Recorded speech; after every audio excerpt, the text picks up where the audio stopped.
Hey everybody, so recently I've got one specific commenter who said maybe I should make this my next video, and I want to do it for them. So I showed a radio on a dummy load, and the SWR meter on the radio said my SWR is 1.5.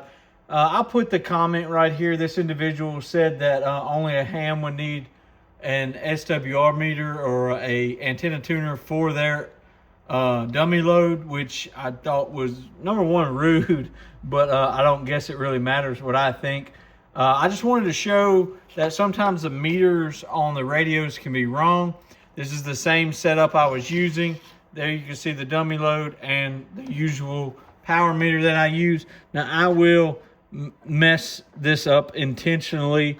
All right, so we're gonna go up here to forward set, and this is how we're going to set to measure the SWR on this meter.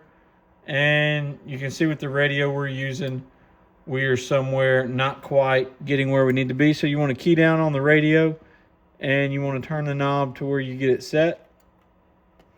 And this is the set that we're trying to make for SWR. And there we go. That's pretty close to where I want it. Now we'll change the switch to reflected power. Hello. Yeah, no movement. So I'll take that as a win. I just wanted to do this as a public service announcement, mainly that the SWR meter on your radio can be wrong sometimes. So check that out. Sometimes there may be some sort of artifact in the coax that's throwing your SWR off or anything like that.